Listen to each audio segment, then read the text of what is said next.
Bismillahirrahmanirrahim. Assalamualaikum warahmatullahi wabarakatuh.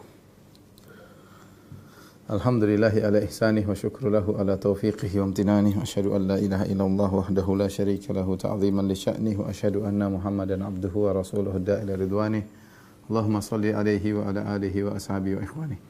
Para ikhwan dan akhwat, para pemirsa sekalian, para jamaah Masjid Tarbiyah Cilandak yang dirahmati Allah Subhanahu wa taala. Kita lanjutkan bahasan kita tentang sirah nabawiyah. Dan kita telah membahas pada pertemuan lalu tentang muqaddimah dari perjanjian Al-Hudaybiyah atau Sulhul Hudaybiyah. Itu perjanjian damai Al-Hudaybiyah. Telah kita sebutkan bahwasanya Nabi SAW datang dengan sekitar 1.400 sahabat dalam rangka untuk melaksanakan umrah, sehingga mereka membawa silahul musafirin, yaitu pedang secukupnya sebagaimana orang yang sedang bersafar, bukan untuk berperang tapi untuk membela diri kalau ada yang mengganggu, sehingga mereka membawa senjata secukupnya. Kemudian telah kita sebutkan ketika Nabi SAW mengarahkan ontanya ke Mekah, tahu-tahu ontanya yang namanya Al-Qaswa berhenti, menderum, tidak mau berjalan, ya, tidak mau berjalan. Nah, tentu dari perintah Allah Subhanahu Wa Taala onta tersebut tidak mau berjalan, dan Nabi SAW mengatakan, ma khala'atil qaswa wa ma dzakalaha bi khuluq. Sungguhnya ontaku bukan tidak mau berjalan, dan itu bukan akhlaknya. Artinya Nabi mengatakan ontaku ini selalu nurut. Ya, ontaku selalu nurut. Ketika ada sahabat mengatakan ontanya tidak nurut, tidak mau jalan, Nabi bela. Nabi mengatakan ontaku ini selalu nurut. Bukan akhlaknya dia tidak nurut, ya. Ini dalil kata para ulama. Nabi bahkan membela hewan. Kalau hewan dizalimi, dikata-katai dengan kata yang tidak benar, maka Nabi membela alaihi salatu wassalam. Walakin habasaha habisul fil, tetapi unta tersebut ditahan oleh Allah Subhanahu wa taala, sebagaimana kita jelaskan, karena seandainya Nabi masuk dengan untanya masuk ke kota Makkah akan terjadi pertempuran, dan kalau terjadi pertempuran akan terjadi ada yang meninggal, tewas dalam pertempuran tersebut, sementara Allah Subhanahu wa taala tidak ingin terjadi pertempuran karena orang-orang Quraisy yang ada di Mekah di kemudian hari akan masuk Islam. Bahkan mereka akan menjadi para mujahidin seperti Khalid bin Walid, Abu Sufyan dan yang lainnya, Ikrimah bin Abi Jahal, dan banyak yang mereka akhirnya masuk Islam. Setelah ontanya tidak mau jalan, akhirnya Rasulullah SAW arahkan ontanya ke arah lain, tidak ke arah masuk kota Mekah. Ya, ontanya ketika berjalan ke arah lain, ontanya mau sampai ontanya tiba di penghujung Al-Hudaybiyah. Ya, penghujung Al-Hudaybiyah. Ala thamadin qalilil ma yatarabbadhuhu. Ternyata Rasulullah singgah di suatu tempat di Hudaybiyah. Di situ ada sumber air yang sedikit, seperti macam ada lubang, tetapi airnya cuma sedikit, sementara para sahabat butuh dengan air. Mulailah para sahabat mengambil air dari lubang kecil tersebut, ya, mungkin ada genangan, diambil sedikit-sedikit. Tidak lama kemudian air semua habis. Ya, sementara mereka butuh air. Maka orang-orang mengeluh tentang rasa haus yang mereka rasakan, dan ketika itu musim sangat panas. Al-harus syadidan, kana al-harus syadidan. Itu udara sangat panas ketika itu. Maka Nabi SAW pun mengeluarkan salah satu anak panahnya dari tempat anak panahnya. Kemudian Rasulullah SAW menyuruh agar anak panah tersebut diletakkan di lubang tadi. Ya, maka kemudian lubang tadi mengeluarkan air dengan derasnya. Terus sampai orang-orang mengambil air sepuasnya sehingga mereka meninggalkan lubang tersebut. Dalam riwayat yang lain dari hadis Al-Bara bin Azib, ya, maka ketika mereka mengambil air dari lubang tersebut, falam natruk fiha qatra, sampai tidak setetes air pun yang kami tinggalkan, semua sudah habis. Maka hal itu sampai kepada Nabi, para sahabat dalam kondisi kehausan dan air sudah habis, tidak ada sumber air. Fa'ataha, maka Rasulullah SAW pun menuju ke lubang tersebut. Fajalasa ala syafiril bi'r, maka Rasulullah SAW duduk di mulut daripada lubang tersebut, itu semacam sumur kecil. Fada abima'in, maka Rasulullah minta didatangkan air. Famad madha wa majja fil bi'r, maka Rasulullah SAW berkumur-kumur. Kemudian Rasulullah SAW buang ke sumur yang kering tersebut. Kami tidak lama kemudian, ya, ternyata keluar air dari sumur tersebut, lalu kami mengambil air sampai kami hilang dahaga kami, dan juga hilang dahaga onta-onta kami dan hewan-hewan tunggangan kami. Jadi yang dilakukan adalah dua hal, ya, sebagaimana datang dalam riwayat yang lain juga, bahwasanya Rasulullah SAW ketika mendengar keluhan tentang keringnya lubang tersebut, sumur tersebut, maka Rasulullah SAW di dalam riwayatnya Rasulullah minta diambilkan air Kemudian Rasulullah SAW berwudu, kemudian Rasulullah SAW berkumur-kumur, kemudian Rasulullah SAW ludahkan air ke sumur tersebut, kemudian Rasulullah SAW meminta, kemudian beliau mengambil anak panahnya, kemudian dilemparkan ke sumur tersebut, maka keluarlah air. Dan ini mukjizat dari Nabi SAW, di mana air yang sudah kering kemudian keluar dengan deras. Mukjizat yang kedua terjadi juga di Al-Hudaybiyah, ya. Mungkin di posisi yang lain disebutkan bahwasanya orang-orang dalam kondisi tidak kehabisan air sementara sudah tiba waktu salat, ya. Maka orang-orang pun datang menuju Nabi sallallahu alaihi wasallam, maka Rasulullah berkata, "Malakum, ada apa dengan kalian?" Qalu, "Ya Rasulullah, laisa indana ma'un natawaddau bihi." Rasulullah, kami tidak punya air untuk kami berwudu. Ya, kecuali wala nashrabu illa ma fi riqwatika, dan kami tidak bisa minum kecuali sisa air yang ada di tempat airmu. Maka Rasulullah SAW pun memasukkan tangannya dalam tempat airnya. Kemudian Rasulullah SAW keluarkan tangannya, maka mengalirlah air dari sela-sela jari Nabi sallallahu alaihi wasallam. Kata Jabir bin Abdullah yang meriwayatkan hadis ini, "Fasyaribna wa tawadda'na." Kami minum, kami berwudu. Air terus mengalir dari tangan Nabi sallallahu alaihi wasallam. Maka ditanyakan kepada Jabir, "Berapa kalian ketika itu jumlah kalian?" Kata Jabir, "Lau kunna mi'ata alfin lakafana." Seandainya kami jumlahnya 100.000 maka cukup. Kunna 15 mi'ah. Kami waktu itu 1.500 orang. Jadi jumlah para sahabat yang ikut serta dalam perjanjian Al-Hudaybiyah, dalam rombongan umrah Nabi sallallahu alaihi wasallam, memang ada khilaf, ada yang 1.400, ada yang mengatakan 1.500. Sekitar itu 1.400 1.500, ya. Intinya ini mukjizat luar biasa, keluar air dari tangan Nabi sallallahu alaihi wasallam. Dan ini aneh, ya. Ini mirip dengan mukjizatnya Nabi Musa alaihissalam ketika Nabi Musa memukul batu, kemudian keluar 12 mata air dari batu tersebut, ya. Sampai disebutkan Bani Israel mengangkat batu tersebut, dibawa kemana-mana. Karena kalau mereka haus tinggal dipukulkan tongkat Nabi Musa, keluar 12 keran. Dan kita tahu namanya batu bukan sumber air. Ya kalau itu batu di gunung, iya. Tapi ini batu dibawa, pukul keluar air, dari mana sumber airnya? Itu mukjizat. Ya, bagaimana batu yang bukan sumber air, yang kering, tahu-tahu keluar 12 keran air karena dipukul dengan sebab pukulan tongkat Nabi Musa alaihissalam. Demikian juga Nabi SAW, tubuh ini bukan tempat air, tapi Rasulullah SAW bisa mengeluarkan air dari sela-sela jarinya, ya, seperti keran, ya, dan ini mirip dengan mukjizatnya Nabi Musa alaihissalam, ya. Dan sampai sekarang para ulama mengatakan seperti Ibnu Taimiyah dalam kitabnya An-Nubuwat, bahwasanya mukjizat anbiya tidak bisa diikuti oleh siapapun. Karamah-karamah para wali ada, tapi tidak bisa seperti mukjizat para nabi, yang dimana bisa keluar air dari tangan, bisa keluar dari batu misalnya, ya. Ini mukjizat yang hanya bisa dilakukan oleh para nabi. Ketika keluar air dari tangan Nabi SAW, Nabi renggangkan jari-jarinya. Rasulullah SAW berkata, "Hayya 'alal wudu, al barakatu minallah." Silakan wudu, silakan wudu. Ini semua keberkahan dari Allah Subhanahu wa taala. Jadi Nabi SAW, para sahabat nunggu di situ, nunggu di Al-Hudaybiyah.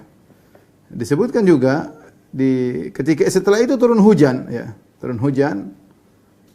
Nabi dan para sahabat di Al-Hudaybiyah, sehingga turun hujan. Rasulullah SAW tidak menyuruh sahabat untuk sholat bareng-bareng, mereka masing-masing sholat di tempat mereka masing-masing. Rasulullah SAW menyuruh sholat di tempat mereka masing-masing karena hujan deras, ya, di malam hari, ya. Zaid bin Khalid Al-Juhani berkata, "Kharajna ma'a Rasulullah SAW amal Hudaybiyah." Kami keluar bersama Nabi SAW ketika peristiwa Al-Hudaybiyah. Fa asabana matarun zata lailatin. Maka suatu malam kami ditimpa dengan hujan. Fa shalla lana Rasulullah SAW subha.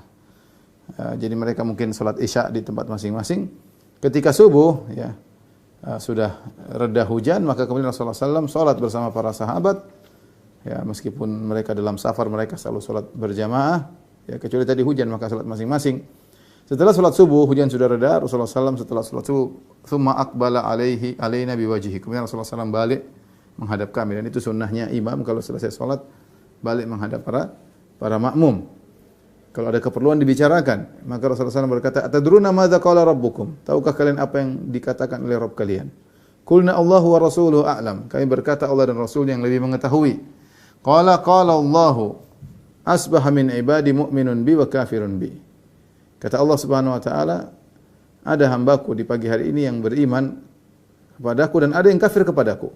Fa amma man qala mutirna bi rahmatillahi wa bi rizqillahi wa fadlillah fa huwa mu'minun bi kafirun bil kaukab. Adapun orang yang ketika ditimpa hujan dia berkata mutirna bi rahmatillah, ya, atau di pagi hari dia mengatakan kita dapat terkena hujan, telah ditimpa hujan karena rahmat Allah, ada rezeki dari Allah, karunia dari Allah, maka dia telah beriman kepadaku dan kafir kepada bintang-bintang. Wa amma man qala mutirna bin najmi kadza fa huwa mu'minun bil kaukab kafirun bi. Adapun yang berkata kami hujan karena bintang ini bintang anu, maka sungguh dia telah beriman kepada bintang-bintang dan kafir kepadaku.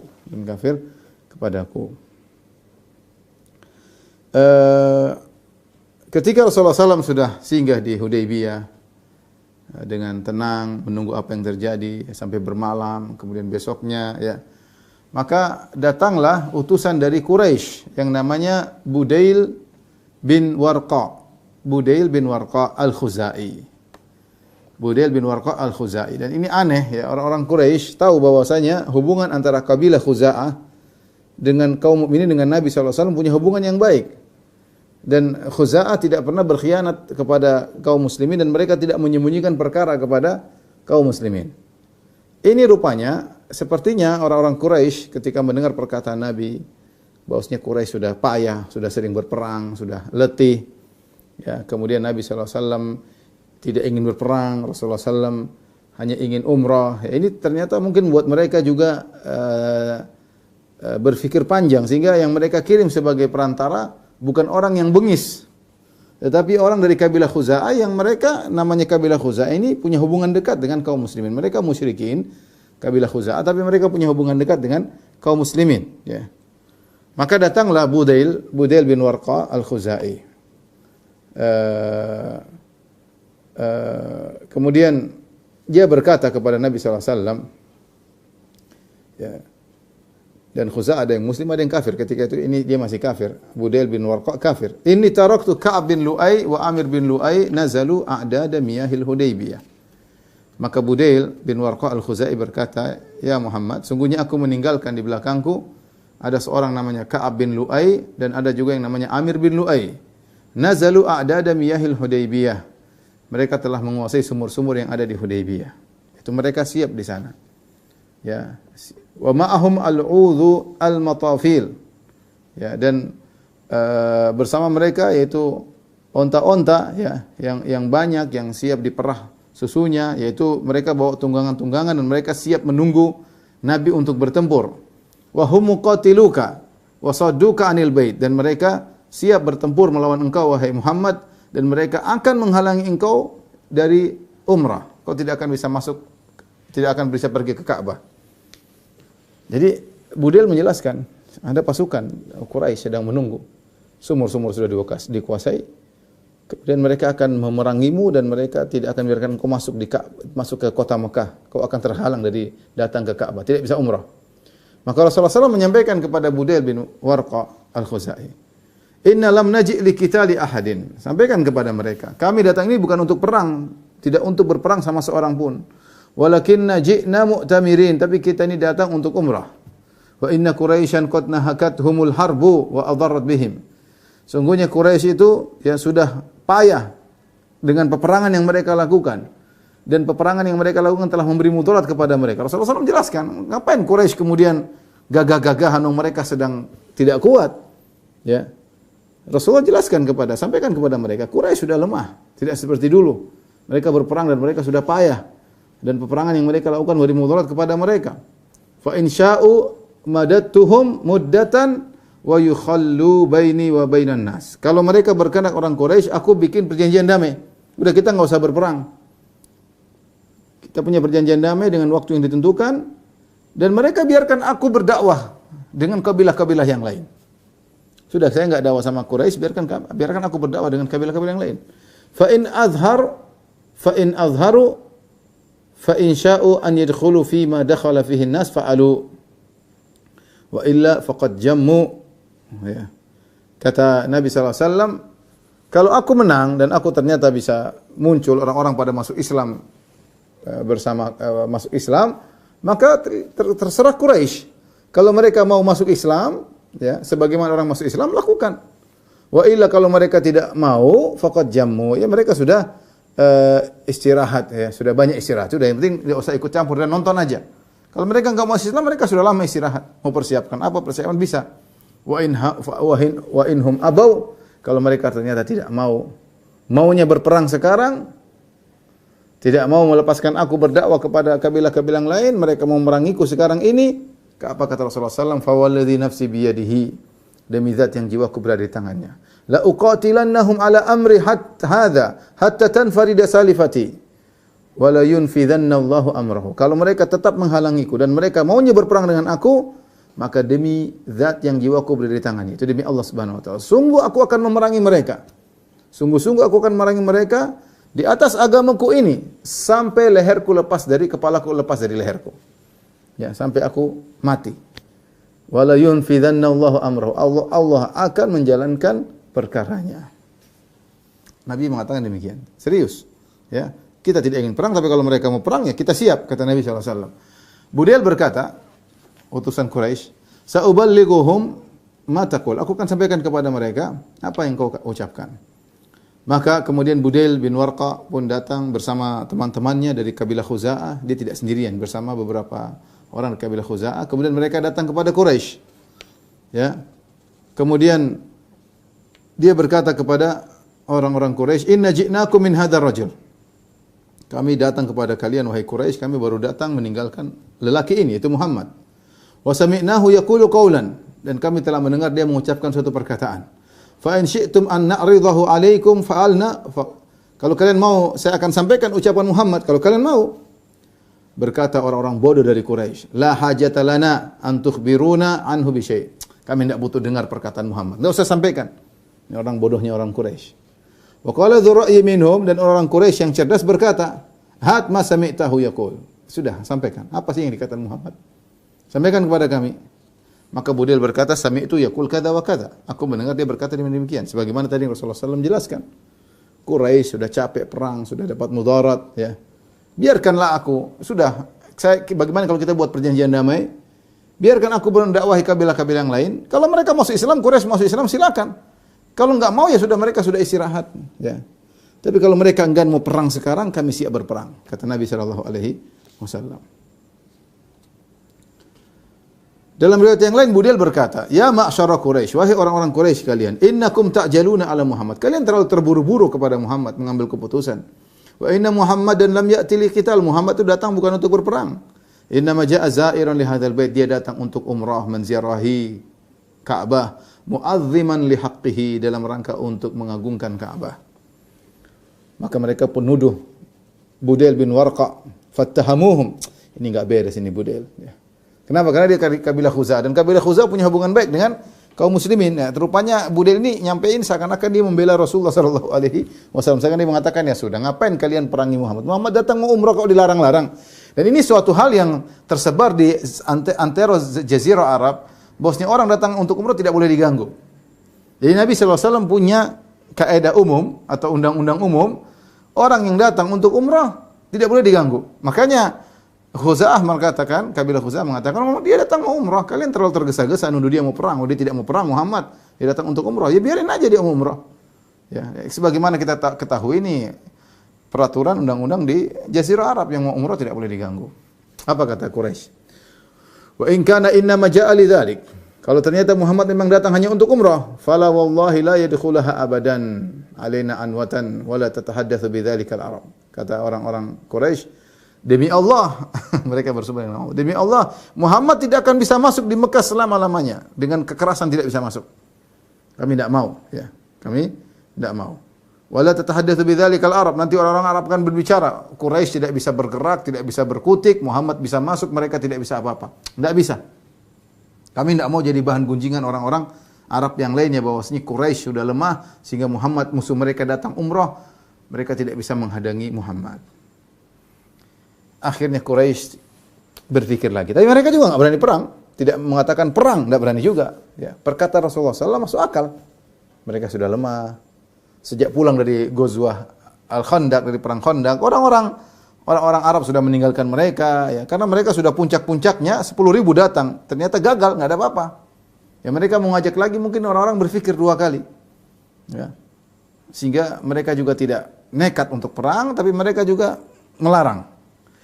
Akhirnya mereka kirim utusan yang lain. Utusan berikutnya namanya Mikraz bin Hafs, akha Amir bin Lu'ay. Ketika Mikraz datang, Rasulullah mengatakan kepada para sahabat, "Hadza rajulun fajir." Ini orang brengsek, orang fajir. Orang enggak benar, ya. Ya. Ketika Rasulullah SAW, orang itu sudah tiba di depan Rasulullah SAW dan ngomong kepada Nabi SAW, maka Nabi mengatakan sama yang Nabi ucapkan kepada Budail bin Warqa al-Khuzai. Kemudian dia pun pulang, bertemu Quraisy, dia mengatakan benar. Yang disampaikan Budail benar. Muhammad bilang kepada saya juga sama. Orang Quraisy tidak puas, tidak mau berdamai dengan Nabi dan tidak mau Nabi masuk untuk umrah. Maka mereka mengirim utusan berikutnya, nama Al-His bin Alqamah. Quraisy mengirim utusan ketiga, Al-His bin Alqamah. Al-His bin Alqamah Al-Kinani, dan dia adalah pemimpin dari orang-orang Ahabish. Orang-orang Habish ini yang masih bisa diajak oleh orang Quraisy untuk menyerang kaum muslimin. Karena orang Quraisy dia tidak bisa ngambil dari jauh-jauh dari kabilah Ghatafan, sudah enggak bisa, terlalu jauh. Sehingga dia ngambil Ahabish, itu sekelompok orang-orang Arab, ya, yang ada di sekitar kota Mekah diajak, dan pimpinannya adalah Al-His bin Alqamah Al-Kinani. Ketika Rasulullah SAW melihat utusan Quraisy namanya Al-Hils bin Alqamah Al-Kinani, Rasulullah SAW berkata, "Hadza min qaumin yu'azzimuna al-budna fab'athuha lahu." Ini orang termasuk dari kaum yang menghormati al-budun. Al-budun itu maksudnya hewan-hewan yang akan disumbangkan kepada Allah dan akan disembelih di Mekah. Dan kita sudah sampaikan, Rasulullah SAW ketika hendak pergi umrah, Rasulullah SAW menyiapkan onta-onta. Rasulullah SAW lukai punuknya, di darahnya, kemudian diusap-usap di punuknya untuk menunjukkan ini onta akan diserahkan di Mekah untuk disembelih. Saya sudah sampaikan ini sunnah yang ditinggalkan sekarang. Sekarang nggak ada orang umrah bawa onta dikirim ke Mekah, sekarang nggak ada. Yang ada cuma haji, kemudian itu pun tidak dibawa dari tempat tinggal, tapi dibeli yang sudah ada di Mekah. Tapi intinya orang-orang Arab dahulu mereka mengagungkan Ka'bah, dan mereka mengagungkan kalau ada hewan-hewan korban yang dikirim untuk disembelih di Mekah yang namanya al-budun, ya. Maka kata Nabi, ini orang yang datang, dia menghormati Ka'bah dan dia menghormati onta-onta yang diserahkan untuk Ka'bah. Lepaskan onta-onta di hadapannya. Itu al-hadiyu. Maka para sahabat kemudian menampakkan onta-onta di hadapan dia yang sudah siap dikasih tanda, ya. Kemudian ini menunjukkan ini onta mau disembelih untuk Allah Subhanahu wa taala. Kemudian begitu dia datang, para sahabat bertalbiyah, labbaik Allahumma labbaik, labbaik la syarika lak labbaik. Wah, ini orang pada mau umrah. Akhirnya Al-Hils dia berkata, subhanallah, maha suci Allah, ma yang bagi lihaula yang yusaddu anil bait. Ini orang tidak boleh dilarang untuk pergi ke Mekah. Tidak boleh dilarang untuk, mereka mau umrah, kenapa dilarang? Akhirnya dia pulang kepada orang Quraisy. Dia berkata, ya, dia tidak sampai datang kepada Nabi, tidak sampai ngobrol sama Nabi. Jadi baru diutus, baru lihat unta-unta ternyata disiap untuk dikirim ke Mekah, para sahabat bertalbiyah, dia mundur langsung, belum sampai ketemu Nabi. Maka dia berkata kepada para sahabat, para orang-orang Quraisy, "Ra'aitul budna qad kullidat wa usyirat." Wahai orang-orang Quraisy sekalian, aku telah melihat onta-onta telah dikullidat. Kullidat itu digantung-gantung dengan suatu tali-tali atau sesuatu yang menunjukkan dia adalah onta disembelih di jalan Allah Subhanahu wa taala untuk diletakkan di Mekah. Wa usyirat, dan telah di-isy'ar, yaitu tadi saya katakan punuknya dilukai dan darahnya digosok-gosokkan di punuk sebagai tanda bahwa sini onta ini adalah onta korban. Fama ara an yusaddu anil bait. Menurutku mereka tidak boleh dilarang untuk umrah. Ya. Faqalu ijlis. Kata mereka, duduk kamu. Kamu utusan untuk bela kami kok malah bela Muhammad. Fa inna ma anta arabiyyun la ilma laka. Kau ini Arab Badui, enggak punya ilmu, kata orang Quraisy. Jadi mereka ngutus dia untuk membela orang Quraisy, ini malah bela Muhammad. Kata ijlis. Duduk. Ente Arabi, Arab Badui, ya. La ilma laka, kau tidak punya ilmu sama sekali. Faqadhibal Hils bin Alqamah. Hils bin Alqamah Al-Kinani marah ketika dibilang Arab Badui. Dia berkata, "Ya ma'syar Quraisy, orang Quraisy kalian. Wallahi ma ala hadza halafnakum." Saya bukan begini untuk dikatakan Arab Badui, dikatakan orang goblok. Kami bersekutu dengan kalian bukan untuk ini. Wala ala hadza aqadnakum, dan bukan kali ini kami mengambil janji dengan kalian. Ayusaddu anil baitillah man jaa mu'azziman lahu. Apakah ada orang yang datang untuk mengagungkan Ka'bah kalian larang? Walladzi nafsul hilsi biyadihi, demi Allah yang jiwa al-hils di tangannya, la tukhallunna baina Muhammadin wa baina ma ja'alahu aw la anfiranna bil ahabish nafrata rajulin wahid. Kalian biarkan Muhammad dan teman-temannya masuk untuk umrah atau aku akan kirim anak buahku nyerang kalian. Dia malah berbalik bela Rasulullah SAW. Kata mereka, mah, kufa anna ya hils hatta na'khudha li anfusina ma narda bihi. Sudahlah hils, udah urusan kami. Kau pulang aja, urusan kami dengan Muhammad. Biarkan kami mengambil keputusan yang kami suka dengan keputusan kami. Enggak usah ikut campur. Jadi sudah dikirim berapa? Budail bin Warqa, Mikras bin Hafs, Al-Hils bin Alqamah. Tapi Al-Hils bin Alqamah tidak sampai ketemu. Akhirnya kirim orang ketiga yang ketemu, dan yang dikirim kali ini orang yang bukan dari Quraisy lagi, tapi dari Bani Thaqif, dari kabilah Thaqif, dari Taif. Ini menakjubkan, orang Quraisy tidak diutus, mereka sendiri yang datang ketemu. Nanti belakangan baru datang mereka. Ini pertama dikirim dari kabilah-kabilah lain, dari kabilah ini, menunjukkan mereka goyang. Akhirnya dikirimlah seorang bernama Urwah bin Mas'ud Ats-Tsaqafi. Siapa Urwah bin Mas'ud Ats-Tsaqafi? Urwah bin Mas'ud Ats-Tsaqafi ini adalah orang besar, terkenal, orang hebat, terkenal di Taif dan terkenal di Mekah. Kita tahu Taif dengan Mekah dekat, sekitar 90 kilo. Mereka ini yang pernah berkata, wa qalu laula nuzzila hadzal Qur'anu ala rajulin minal qaryataini azim. Mereka berkata, seandainya Al-Quran ini turun kepada seorang yang agung di antara dua kota, yaitu mereka bilang, seandainya Quran ini bukan turun kepada Muhammad, tapi turun kepada Urwah bin Mas'ud Ats-Tsaqafi. Ini orang top, sehingga mereka berangan-angan, Quran jangan turun sama Muhammad, turun saja sama orang ini. Ini orang hebat. Akhirnya datanglah Urwah bin Mas'ud Ats-Tsaqafi, masih kafir ketika nanti masuk Islam dia. Dan dia berkata, ya ma'syar Quraisy, wahai orang-orang Quraisy kalian. Inni qad ra'aitu ma yalqa minkum min man tab'atsun ila Muhammadin idza ja'akum min at-ta'nif wa su'il lafzi. Aku lihat kalian yang ngutus orang kepada Muhammad. Kalau datang kalian marah-marah, kalian maki-maki orang tersebut. Gimana sih? Kalian ngutus fulan, Budail bin Warqa, Al-Hils bin Alqamah, Mikras, semuanya kalian utus, kalau mereka datang kabar dari Muhammad kalian tidak setuju, kalian marah-marahin mereka. Wa qad araftum annakum walidun wa anni waladun. Kan kalian tahu aku punya hubungan baik dengan kalian. Ibuku dari suku Quraisy. Aku ini seperti anak kalian. Ya. Artinya dia menunjukkan saya ingin tolong kalian, dan dia orang-orang hebat, terkenal. Wa qad sami'tu billadzi nabakum, dan aku telah mendengar apa yang menimpa kalian Quraisy, berperang kalah, kemudian dipermalukan perang Khandaq, pulang enggak ada hasilnya. Fajama'tu man ata'ani min qaumi, maka aku kumpulkan orang-orang yang taat kepadaku dari kaumku. Tsumma ji'tu hatta asaitukum bi nafsi, dan aku sendiri datang, aku tidak mengutus anak buahku untuk bertemu dengan kalian. Aku datang sendiri agar aku ikut meredakan sebagai pelipur lara bagi kalian, bela sungkawa. Mereka berkata, sadaqta ma anta indana min muttaham. Benar engkau wahai Urwah bin Mas'ud Ats-Tsaqafi, engkau tidak tertuduh. Artinya kau baik, kami tahu, ya kami baik.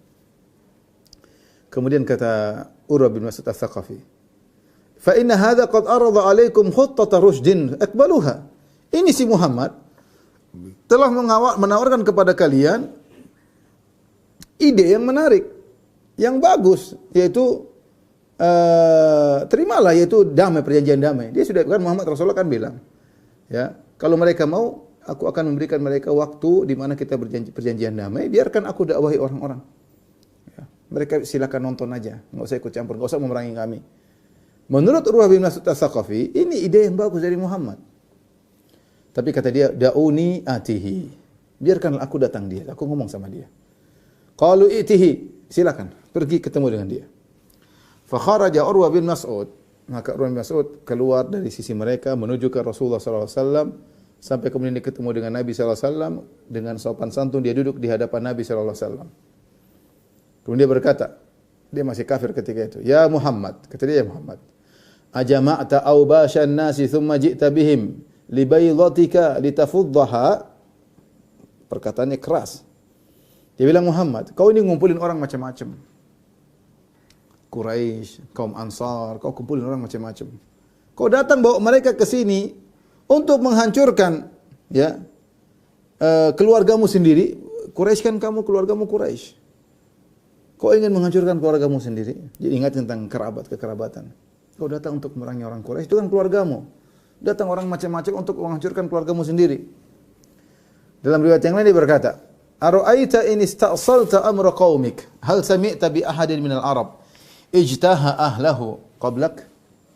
Urwah ngejek atau nyindir, dia bilang, wahai Muhammad, kau datang ke sini untuk menghabisi orang-orang Quraisy. Apakah pernah kau dengar ada seorang seperti engkau yang datang untuk menghabisi keluarganya sebelum engkau? Apakah ada orang seperti engkau?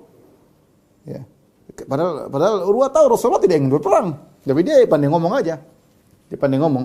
Dia tahu Rasulullah SAW datang bukan untuk berperang, tapi dia nyindir. Kau ini datang mau ngabisin sukumu sendiri. Kau kan Quraisy, sukumu Quraisy. Apakah ada orang seperti engkau datang menghabisi Quraisy sukunya sendiri? Kemudian dia berkata lagi, innaha Quraisyun. Wahai Muhammad, yang kau hadapi orang Quraisy. Qad kharajat ma'ahul udhul matafil. Mereka telah keluar siap menghadapi. Mereka sudah bawa onta-onta, yang onta-onta tersebut sudah ada air susunya, mereka tinggal minum dari onta-onta tersebut. Qad labisu juludan numur, mereka sudah pakai pakaian peperangan. Yu'ahidunallah alla tadkhuluha alaihim anwatan abadan. Mereka sudah bersumpah kepada Allah, kau tidak bakalan masuk menuju Ka'bah. Wa imullah laka'anni biha ulai qad inkashafu anka gadan. Sungguh demi Allah, seakan-akan besok ketika terjadi peperangan, aku lihat mereka bakalan kabur dari engkau. Jadi dia ngejek para sahabat. Sudah ngejek Rasulullah SAW, sekarang ngejek para sahabat, nyindir. Ya. Dia bilang apa? Lihat besok perang, ini orang-orang kabur semua, kau sendirian nanti. Dalam riwayat yang lain, Urwah bin Mas'ud Ats-Tsaqafi radhiyallahu anhu ketika itu masih kafir, dia berkata, "Fa inni wallahi la ara wujuhan wa inni la ara ashwaban minan nasi khaliqan an yafirru wa yada'uk." Ya. Sungguh aku tidak sedang lihat orang-orang bersamamu, aku tidak melihat wajah-wajah di depanku yang bersama engkau wahai Muhammad. Yang aku lihat adalah orang bercampur-campur yang besok akan kabur meninggalkan engkau ketika terjadi peperangan dengan orang Quraisy. Mereka akan kabur meninggalkan engkau sendirian wahai Muhammad. Ketika mendengar itu Abu Bakar marah. Abu Bakar kan bersama pasukan. Abu Bakar, ada Umar, ada Utsman, ada orang-orang hebat. Kemudian disinggung, dibilang ini teman-teman ini Muhammad bakalan kabur besok. Abu Bakar ketika itu sedang duduk di belakang Rasulullah SAW, maka dia langsung maki itu siapa? Urwah bin Mas'ud Ats-Tsaqafi. Dia mengatakan, umsus bidrallat anahnu nafirru anhu wa nada'uhu. Wahai fulan, dia bilang, umsus bidrallat. Ini perkataan sebenarnya kotor ya. Maknanya itu kalau bahasa Indonesia, maksudnya wahai Urwah, isep itu kemaluan sesembahan kalian Lata ya. Ya, bidr itu bahasa Arab artinya bagian dari wanita yang disunat yang tersisa, mungkin klitoris seperti itulah. Jadi Abu Bakar sampai marah, tapi dia ingin nyindir Tuhan mereka. Kamu itu sudah kau isap aja kemaluan apa Tuhanmu ya. Anahnu nafirru anhu wa nada'u. Kami akan meninggalkan Rasulullah dan kami akan membiarkannya. Enggak. Karena Abu Bakar sudah sangat, Abu Bakar radhiyallahu anhu terkenal sangat halus, tapi dia sudah sangat marah. Dikatakan orang-orang sahabat Nabi pengecut dan akan kabur. Akhirnya Urwah bin Mas'ud berkata, "Man hadza ya Muhammad? Ini siapa orang ini? Berani ngomong begitu sama saya. Ini sampai menghina Tuhannya. Ini siapa ini?" Kata Rasulullah, "Hadza ibnu Abi Quhafah." Ya. Ini adalah Abu Bakar, putranya Abu Quhafah. Qala amma wallahi laula yadun kanat laka indi lam ajzika biha la ajabtuka. Maka apa kata Urwah bin Mas'ud Ats-Tsaqafi? Oh, ini Abu Bakar. Saya punya hutang budi sama dia dan saya belum bayar hutang budinya. Seandainya saya sudah bayar, saya akan bantah engkau wahai Abu Bakar, tapi saya belum bayar hutang budimu. Subhanallah. Orang Arab masih punya hutang budi, dia ingat ya, dia ingat ini orang pernah baik sama saya, tapi tidak disebutkan apa kebaikan tersebut, tapi intinya Abu Bakar As-Siddiq adalah orang yang sering kesana kemari berdagang dan yang lainnya, dan dia mungkin punya berbuat baik kepada banyak orang sampai berbuat baik kepada Urwah bin Mas'ud Ats-Tsaqafi ya di zaman jahiliyah dahulu. Sehingga Urwah bin Mas'ud Ats-Tsaqafi berkata, "Oh, ini Abu Bakar. Saya punya hutang budi sama dia dan saya belum bayar hutang budiku kepadanya. Kalau sini saya sudah bayar, tentu saya akan bantah dia." Mulailah Urwah bin Mas'ud Ats-Tsaqafi memegang jenggot Nabi SAW. Sambil ngomong dia pegang. Dia duduk di depan Nabi, dia pegang. Maksudnya dia ingin ambil hati Nabi ya Rasulullah. Jadi Rasulullah jenggot panjang, dia pegang-pegang. Ya. Kalau ada orang marah-marah pegangnya jenggotnya ya. Biar dia tidak tidak marah. Maka Urwah bin Mas'ud Ats-Tsaqafi, ini kebiasaan mereka, mungkin pegang jenggot menunjukkan penghormatan. Maka Urwah bin Mas'ud Ats-Tsaqafi mulai ngelus-ngelus jenggot Nabi SAW. Situ ada Al-Mughirah bin Syu'bah. Al-Mughirah bin Syu'bah berdiri di sisi Rasulullah SAW. Dan dia sedang memakai pedang dan dia pakai helm prajurit, mikfar. Ya. Kemudian faqara ayada Urwah bin na'lis saif. Ya.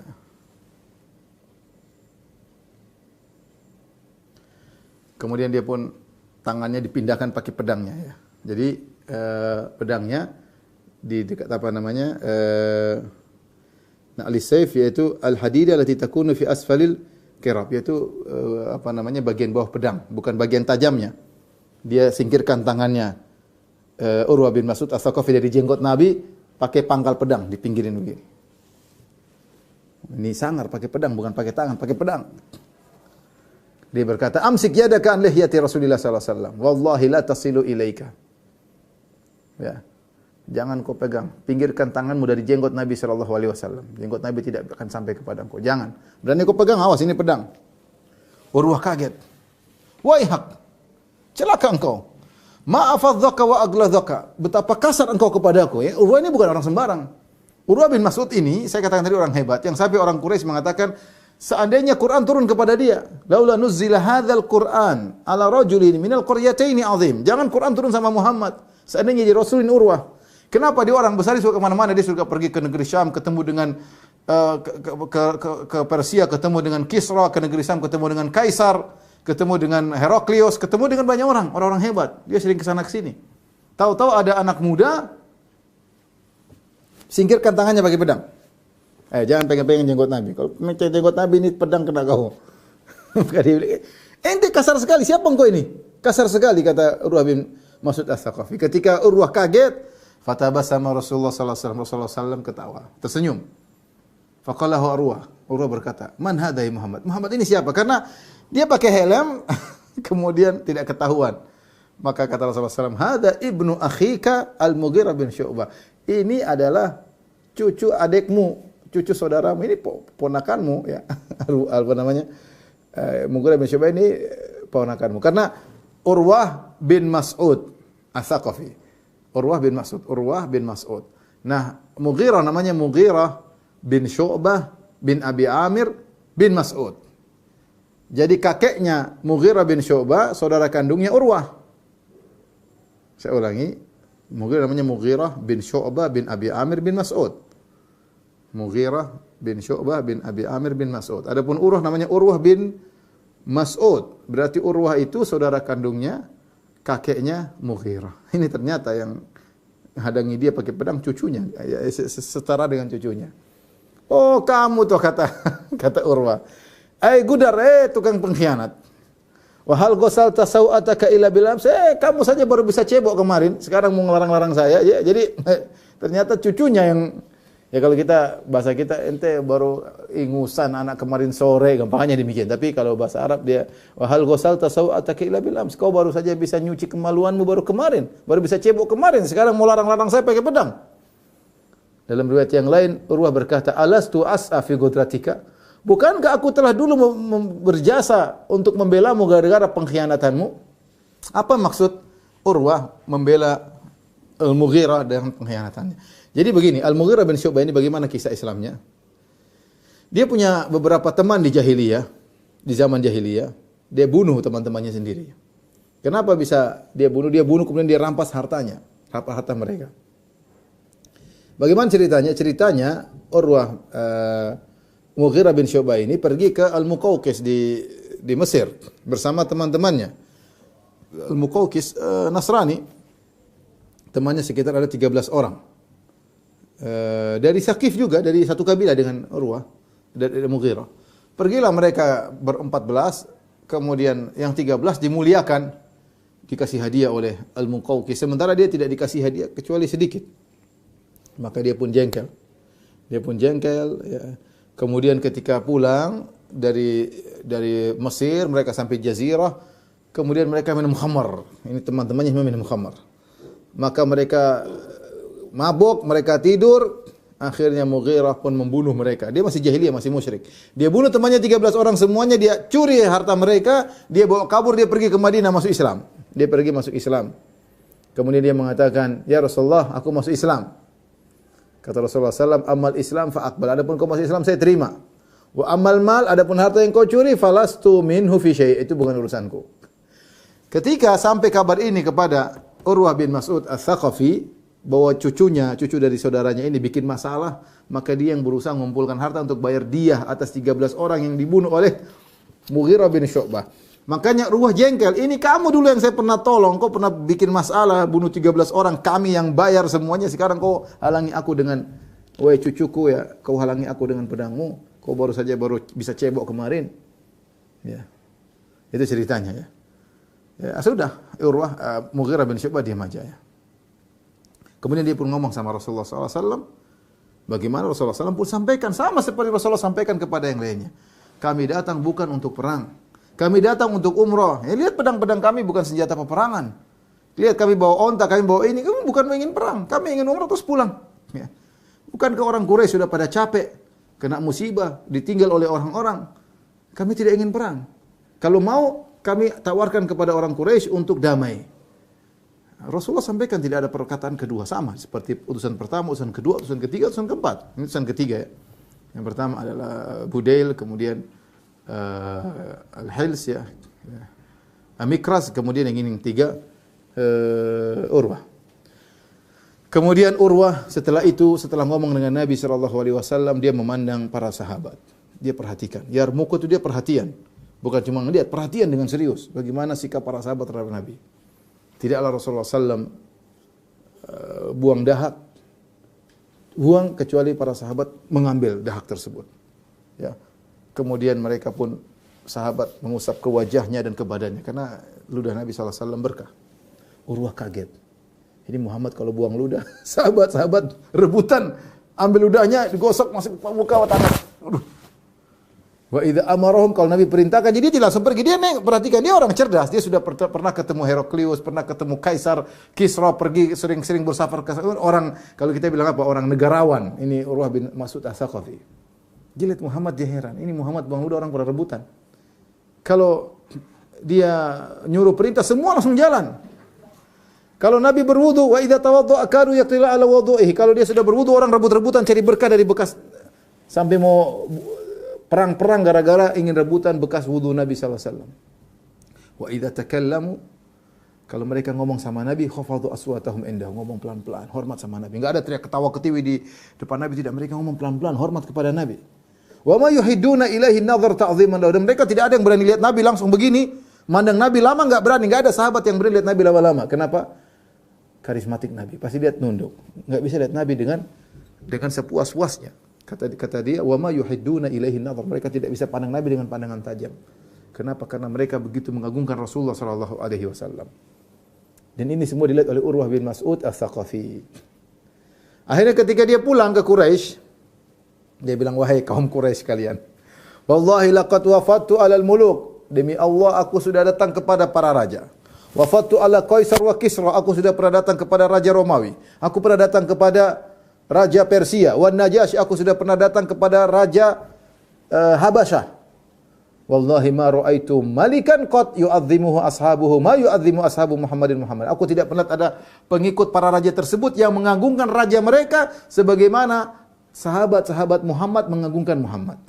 Wallahi demi Allah, tidaklah Muhammad buang ludah kecuali mereka rebutkan dan mereka tempel di wajah dan tangan-tangan mereka, di badan mereka. Kalau Muhammad merintahkan mereka, mereka segera melaksanakannya. Kalau Muhammad berwudu, mereka rebutan untuk mengambil bekas wudu Muhammad. Kalau mereka ngomong dekat Muhammad, mereka tidak berani mengangkat suara. Dan mereka tidak berani memandang Muhammad karena mereka mengagungkan Muhammad. Wallahi laqad ra'aitu qauman la yuslimunahu li syai'in abadan. Wa innahu, aku telah melihat satu kaum ini tidak akan pernah menyerahkan Muhammad kepada kalian.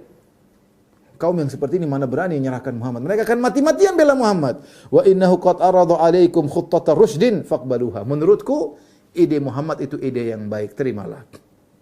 Farau ra'yakum, terserah kalian. Ini pendapat saya, kalian terima ide Muhammad.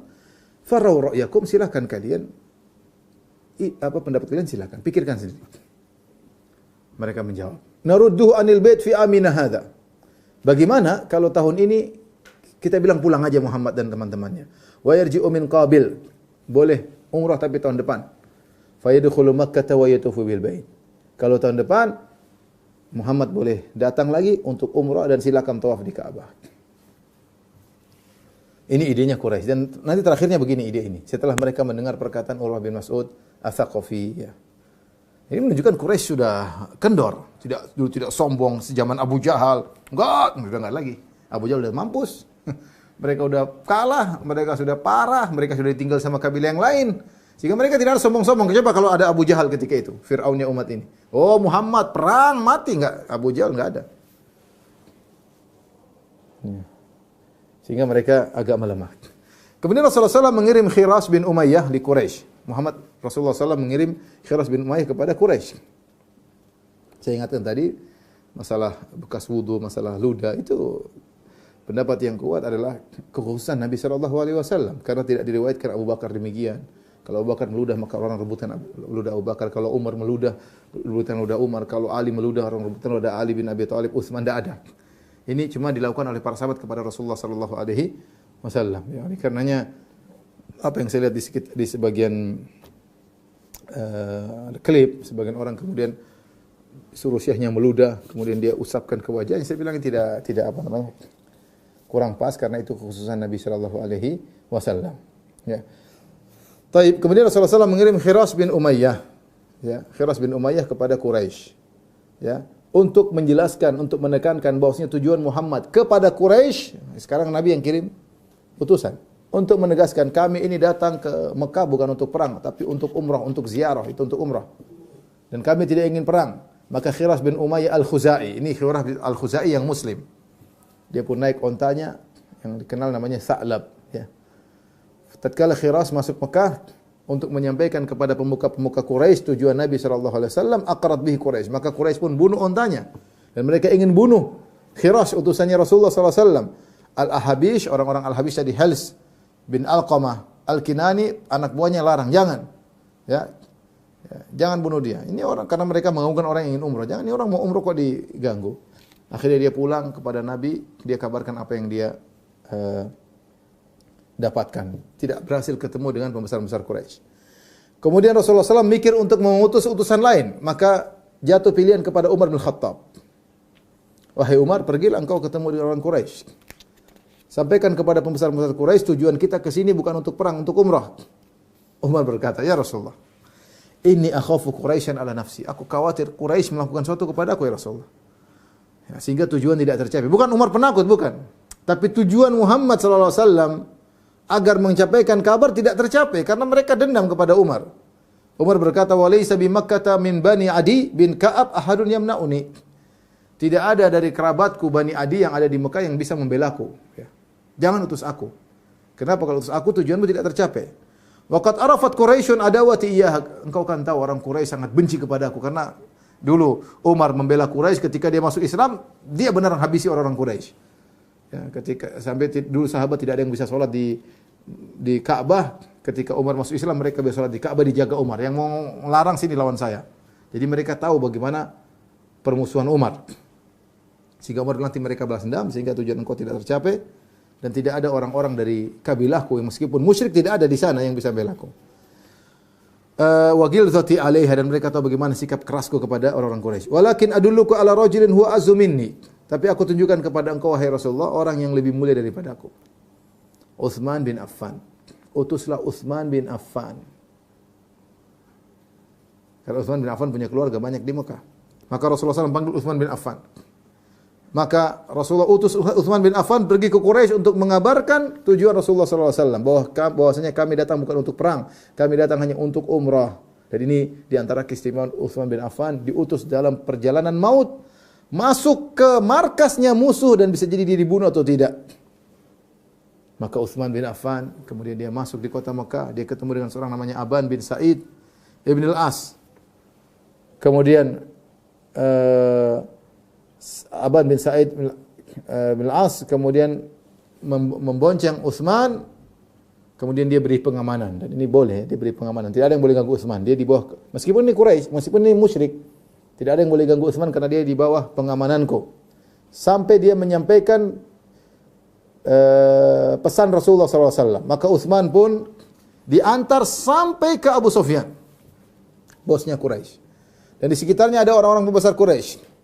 Maka Utsman pun menyampaikan tujuan Rasulullah ini bukan untuk apa-apa, tapi untuk umrah doang, bukan untuk perang. Ya.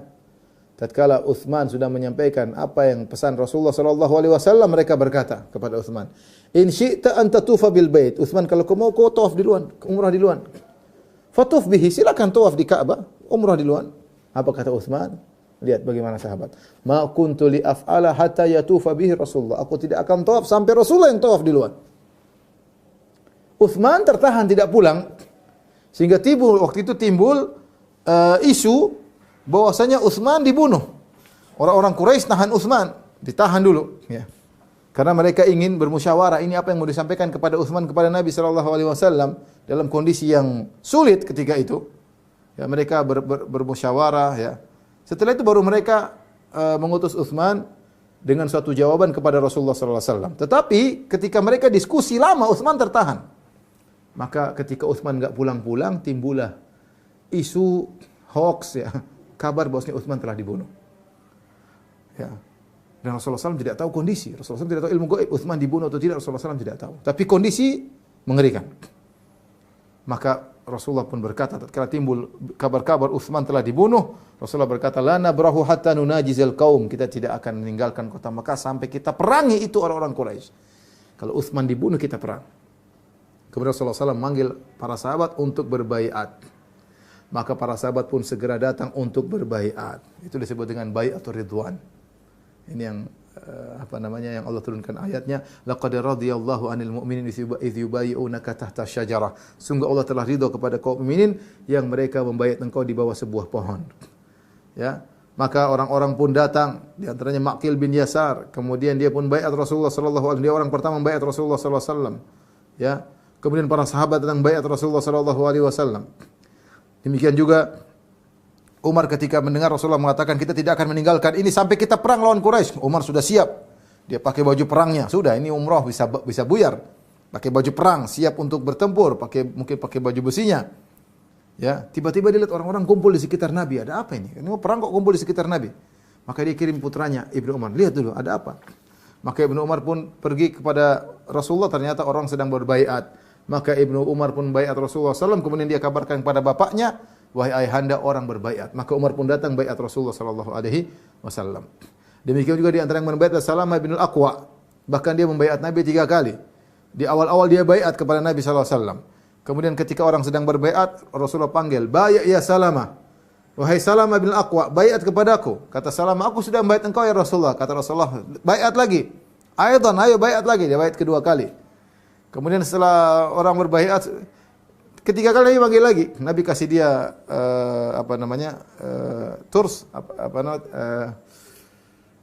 tameng, ya. Rasulullah memberikan dia tameng. Kemudian Rasulullah SAW menyuruh dia untuk baiat lagi. Kata Rasulullah SAW, ala tubayyu'ini ya Salamah. Tidakkah kau baiat aku ya Salamah? Ya Rasulullah, aku sudah baiat engkau 2 kali ya Rasulullah. Kata Rasulullah SAW, aidan, baiat lagi. Maka Salamah pun baiat Nabi sampai tiga kali. Kemudian Rasulullah SAW membaiat atas nama Utsman. Rasulullah SAW pegang tangan kanannya, Rasulullah bilang, "Hadhihi yadu Utsman, ini tangan Utsman." Kemudian dia pukulkan tangan kirinya. "Hadhihi li Utsman, ini baiat Utsman." Jadi Utsman meskipun tidak hadir, Rasulullah SAW berbaiat atas nama Utsman. Kata Rasulullah, "Ini tangannya Utsman, dia berbaiat kepadaku." Ya, dan maka meskipun Utsman tidak ikut baiat, dia mendapatkan keutamaan baiat. Bahkan Rasulullah yang mewakilinya. Luar biasa. Utsman bin Affan radhiyallahu taala anhu, ya. Mereka baiat untuk apa? Mereka baiat untuk 2 perkara. Baiat sampai mati membela Rasulullah SAW dan tidak bakalan kabur. Itu baiat para sahabat. Mati dan tidak bakalan kabur sampai mati, sampai titik darah penghabisan membela Rasulullah SAW. Tidak ada yang kabur. Baiat kematian, luar biasa. Ya. Semua membaiat Rasulullah kecuali 1 orang. Dari 1.500 orang tersebut ada 1 orang yang tidak baiat, namanya Al-Jadd bin Qais. Al-Jadd bin Qais itu munafik. Dia dari Bani Salimah. Dia munafik. Dia tidak mau baiat kepada Nabi. Dia sembunyi di balik ontanya, dipanggil untuk baiat, dia enggak mau. Sampai para sahabat datang, "Hai Jadd bin Qais, ayo baiat Rasul, akan mohon ampun kepada engkau." Dia mengatakan, la an ajida dhallati ahabu ilayya min an yastaghfir li sahibukum. Aku ketemu dengan ontaku yang hilang lebih aku sukai daripada teman kalian mohon ampunan untukku. Enggak, dia enggak mau membaiat. Dia munafik. Dari Bani Salimah. Ya. Sampai Rasulullah SAW berkata, "La yadkhulannal jannata man bai'a tahta syajarati illa sahibal jamal ahmar." Semua yang baiatku di bawah pohon, semuanya akan masuk surga kecuali kecuali Jad bin Qais, pemilik onta merah tersebut. Dia punya onta yang putih yang disebut onta, orang bilang onta merah. Ya, dia tidak membaiat Rasulullah sallallahu alaihi wasallam. Siapakah Al-Jad bin Qais ini? Al-Jad bin Qais dari Bani Salimah, dari kaum Ansar. Bani Salimah itu di mana? Bani Salimah itu kalau kita ke Madinah tinggalnya di Masjid Qiblatain, itulah kampung Bani Salimah. Makanya dia mengatakan masjid namanya Masjid Bani Salimah. Tempat tinggal mereka agak jauh dari Masjid Nabawi. Ya. Mereka satu kelompok Bani Salimah yang tempatnya sekarang dibangun Masjid Al-Qiblatain. Suatu hari Rasulullah SAW, dia cemburu kepada Nabi SAW, atau dia jengkel sama Nabi. Rasulullah SAW pernah bertanya kepada Bani Salimah ketika Rasulullah menguji mereka, Man sayyidukum ya Bani Salimah? Siapa pimpinan kalian wahai Bani Salimah? Maka mereka menjawab, Jaddu bin Qais. Ala anna nubakhiluhu. Dia pemimpin kami ya Rasulullah, dia hebat dalam segala, cuma dia pelit. Dia pelit. Kemudian kata Rasulullah SAW, perhatikan ini. Wa ayyuda'in adwa minal bukhal. Penyakit apa yang lebih parah daripada pelit? Hati-hati, pelit itu penyakit paling parah. Tidak pantas menjadikan seorang menjadi pemimpin. Bal sayyidukum, akhirnya Rasulullah angkat pemimpin yang lain. Bal sayyidukum Amr bin Jamuh. Yang jadi pemimpin kalian Amr bin Jamuh. Ini mungkin yang bikin saat Jad bin Qais jengkel. Rasulullah lengsarkan dia, Rasulullah ganti dengan Amr ibn Jamuh. Kenapa? Karena dia pelit. Ya. Rasulullah SAW tadi telah muji orang-orang yang berbaiat. Kata Rasulullah SAW, La yadkhulun naru ahadun mimman bayat tahta syajarah. Tidak seorang pun masuk neraka yang membaiat di bawah sebuah pohon. Bahkan dalam sebagai riwayat kata Nabi, Antum khairu ahlil ardi. Kalian adalah penduduk bumi yang terbaik. Berapa jumlah mereka? 1.500. Kecuali satu orang saja, itu yang masuk neraka, Jad bin Qais, karena dia munafik. Perhatikan ini, 1.500 kata Nabi semuanya masuk surga. Kemudian datang orang Rafidah, orang Syiah mengatakan semua sahabat masuk neraka kecuali 4 atau berapa orang. Kebalik. Rasul bilang semuanya masuk surga, kata mereka enggak, semuanya masuk neraka. Abu Bakar, Umar, Utsman paling pertama masuk neraka. Rasul bilang Rasulullah mengatakan mereka masuk surga, kata mereka, kata orang Syiah, semuanya masuk neraka kecuali 4 orang. Ya. Sampai ada seorang namanya Hatib bin Abi Balta'ah. Hatib bin Abi Balta'ah ikut perang Badar dan dia juga ikut serta dalam perjanjian Hudaybiyah. Suatu hari mungkin dia berbuat salah kepada budaknya, ya. Maka budaknya datang kepada Rasulullah SAW mengeluh. Dia berkata, Ya Rasulullah, la yadkhuluna hatibun nar. Ya Rasulullah, ini majikanku bakalan masuk neraka ya Rasulullah. Kata Rasulullah, kadzabta, kau dusta, la yadkhuluha. Majikanmu Hatib tidak bakalan masuk neraka. Kenapa? Innahu syahida Badran wal Hudaybiyah. Dia pernah ikut perang Badar dan dia ikut dalam perjanjian dalam apa? Bai'atur Ridwan. Dalam Bai'atur Ridwan. Dan ini keutamaan para sahabat yang sangat mulia, ya, karena mereka membaiat di bawah sebuah pohon. Bagaimana nasib pohon tersebut? Bagaimana nasib pohon tersebut? Ini pembahasan kita terakhir malam hari ini. Pohon tersebut disembunyikan lokasinya oleh Nabi oleh Allah Subhanahu wa taala, ya. Dari Sa'id bin Musayyib, dari ayahnya. Dan dia termasuk orang-orang yang membaiat Rasulullah sallallahu alaihi wasallam, ya. Di bawah sebuah pohon. Dia berkata, "Intalaqna fi qabilin hajin." Ya. Kami pun datang tahun berikutnya, ya, menuju Mekah. Tahun berikutnya, fa khafiya alaina makanuha, maka kami bingung tempat kami berbaiat kepada Nabi. Fa in kanat buyinat lakum fa antum a'lam. Kalau dijelaskan bagi kalian tentu kalian lebih tahu, tapi kami lupa. Kami yang baiat Nabi, kami lupa di mana posisi pohon. Al-Imam Al-Bukhari juga meriwayatkan dari Ibnu Umar. Perhatikan hadis yang agung. Ibnu Umar berkata, dan dia juga ikut baiat tadi, dia baiat bahkan sebelum Umar. Dia mengatakan, raja'ana minal amil muqbil. Tahun depan kami balik lagi untuk umrah. Ya. Nanti akan kita bahas, namanya umrah al-qadhiyah. Kata Ibnu Umar, famajtama'a minna itsnan ala syajarah. Tidak ada dua orang di antara kami yang sepakat di mana lokasi pohon. Kami bingung semuanya. Allati bay'ana tahtaha, yang kami pernah baiat, kami bingung di mana tempatnya. Tidak ada orang sepakat di sini. Semua khilaf, ada yang mengatakan sini, mengatakan sini. Allah hilangkan lokasinya. Apa kata Ibnu Umar? Fakanat rahmatan minallah. Allah menghilangkan posisi pohon tersebut adalah rahmat dari Allah Subhanahu wa taala. Ibnu Hajar Al-Asqalani ketika mengomentari ini, dan ini juga banyak ahli hadis seperti Ibnu Battal, Ibnu Hajar mengatakan wal hikmah min ikhfa'iha. Adapun hikmah, kenapa dikatakan rahmat bagi Ibnu Umar? Ibnu Umar mengatakan ini Allah membuat kita lupa di mana posisi pohon adalah rahmat. Saya ulangi, Ibnu Umar berkata Allah membuat kita lupa di mana posisi pohon adalah rahmat dari Allah. Kenapa? Apa kata Ibnu Al-Hafidz Ibnu Hajar dalam Fathul Bari? Hikmahnya alla yahsula biha iftinan atau iftitan lima waqa'a tahtaha minal khair. Jangan sampai terjadi fitnah karena kebaikan yang pernah terjadi. Falau baqiyat, karena orang Rasulullah pernah membayar sahabat di situ. Falau baqiyat lama umina ta'zim ba'dil juhal.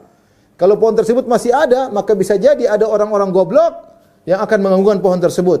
Hatta rubbama afdha bihim ila i'tiqadi anna laha quwwatu naf'in. Dan bisa jadi mereka punya keyakinan nanti ini pohon punya kekuatan untuk beri manfaat dan beri mudarat. Kama narahu al-ana musyahadan fima huwa dunaha. Bahkan kami yang lihat sekarang, jangankan pohon tersebut, ada sebagian perkara-perkara yang lain orang-orang punya keyakinan, dan ini kesyirikan. Ini kesyirikan. Maka Allah menghilangkan pohon tadi di mana lokasinya, dan kata Ibnu Umar, ini rahmat dari Allah Subhanahu wa taala agar orang tidak terfitnah dengan pohon tersebut, khawatir diagungkan, khawatir disembah. Kemudian di zaman Umar bin Khattab radhiyallahu anhu ada isu-isu itu pohon yang orang pada menyangka itu pohon yang pernah dijadikan Nabi untuk membaiat para sahabat, padahal para sahabat semua dah lupa di mana posisinya. Allah hilangkan. Tapi ada yang diduga sehingga mereka mulai datang ke pohon tersebut. Ya. Orang-orang pada datang. Mereka solat di pohon tersebut, perhatikan. Kata Ibnu Umar, kana nasu ya'tuna syajarata allati yuqalu laha syajaratur ridwan. Orang-orang datang kepada sebuah pohon yang dianggap sebagai pohon ridwan, allati bui'a tahtaha, yang Rasulullah pernah membaiat para sahabat di bawah pohon tersebut. Fayusalluna indaha. Mereka salat di pohon tersebut. Apa yang dilakukan? Apakah Umar kemudian melestarikan jadi cagar budaya? Enggak. Fabalagha dzalika Umar bin Khattab. Kabar itu sampai kepada Umar bin Khattab, fa'au'adahum fiha wa amara biha faquti'at. Maka Umar pun menyuruh dipotong pohon tersebut. Pohon tersebut dipotong. Kalau tidak, seandainya pohon tersebut diabadikan, maka kata akan dibuat kubah, dibuat macam-macam, orang-orang akan bersafar ke pohon tersebut. Kasihan orang-orang yang tidak mengerti bagaimana cepatnya keterkaitan mereka dengan benda-benda, ya. Wallahu a'lam bishawab. Ini saya bisa sampaikan, kurang lebihnya saya mohon maaf. Wabillahi taufiq wal hidayah. Assalamualaikum warahmatullahi wabarakatuh.